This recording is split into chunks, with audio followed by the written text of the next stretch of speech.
Hey everybody, just wanted to quickly go over what I'm looking for in the Illustrator Perspective Depth project. So what we're going to be doing with this project is utilizing what we've learned so far, working with the pen tool, color, gradients, all the little tricks and things that you've picked up at this point in some of our earlier exercises, and bring them together to create an environment.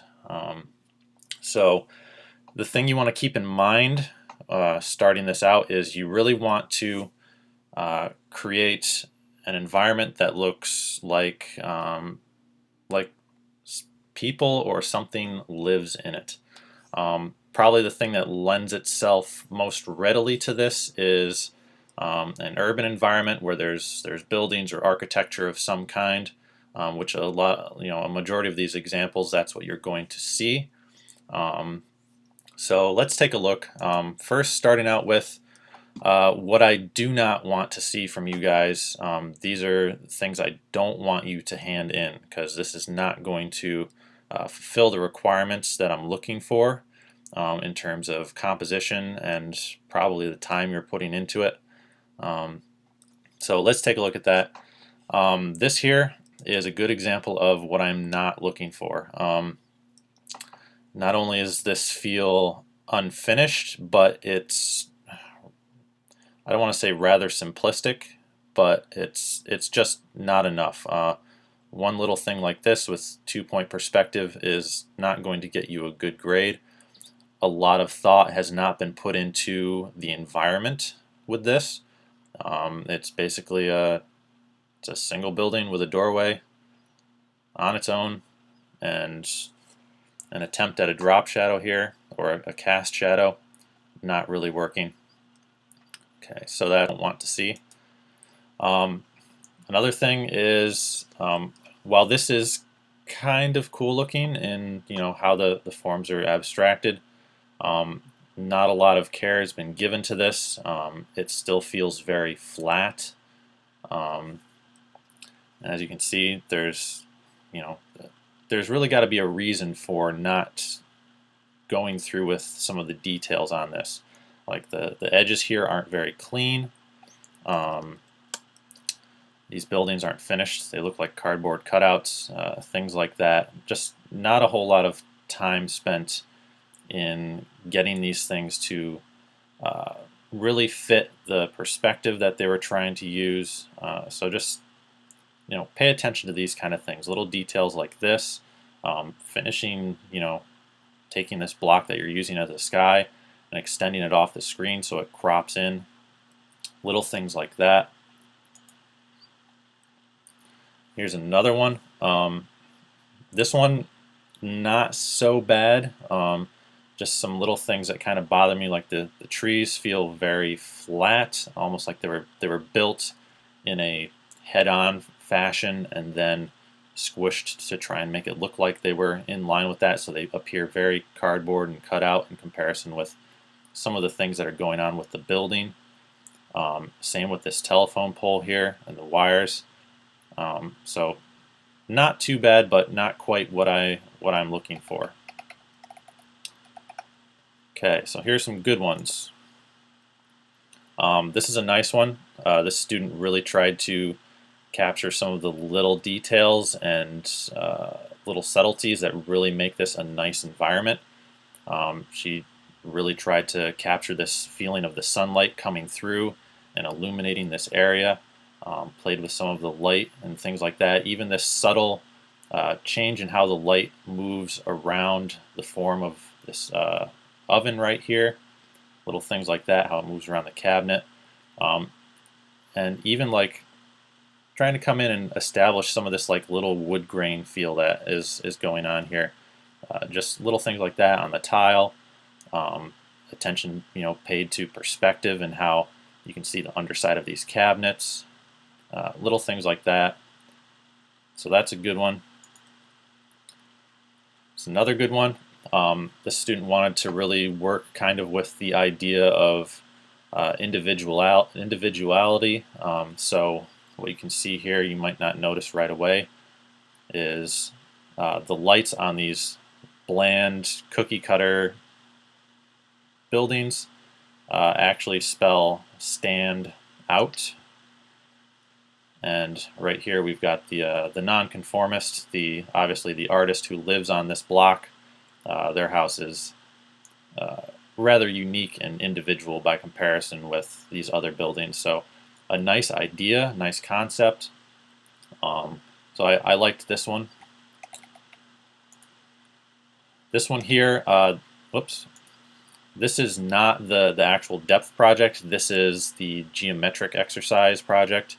But they took this and sort of made it their own. So they fulfilled the requirements of the exercise, but at the same time, they went through and tried out some new stuff. Played with transparencies, made this pretty cool looking marble here with some specular highlights, Lego bricks out of the rectangular cube forms, things like that.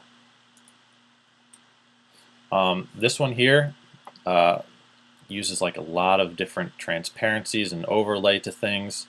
I really like this one just for the sort of aesthetic that he established here visually.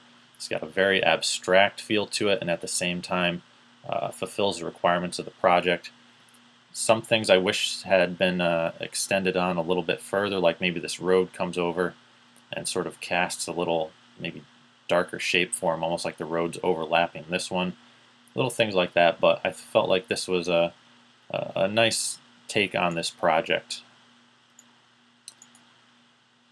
And one more here. This one's a good example as well. Played with gradients, a lot of the gradient maps, getting some of this glow of the city up into the skyline. And just little things like contrails from jets moving through, and this sort of long exposure photography effect that you get of the headlights and the taillights of traffic moving along this highway. So it's a good example there. And now I just want to show you guys what this project as a finished Illustrator looks like. So what we've got here is a finished project. And I'm going to be showing you guys how to turn this perspective tool on and off, but I'll just reiterate it here. It's right here on your toolbar, perspective grid, and if you search, you can actually, under, let's see, object and perspective, no, what am I looking for? Oh, under view, perspective grid, you can actually change this from, you can hide the grid, you can show the grid, you can change it from 1 point to 2 point to 3 point perspective to modify this as you need to. Each of these is going to affect how this grid that you see here shows up, and you can even grab this and modify it and change things around to sort of get you started with establishing the lines that you're going to need for your particular take on this project. So I'm just going to shut this off here. So this is a completed version of this project.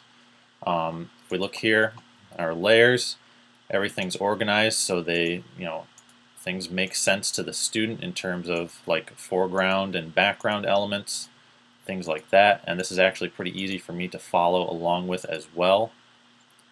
Some things you can see are not quite on the same layers where you'd anticipate them to be, but it's organized in a way that if you need to find something, it makes sense. So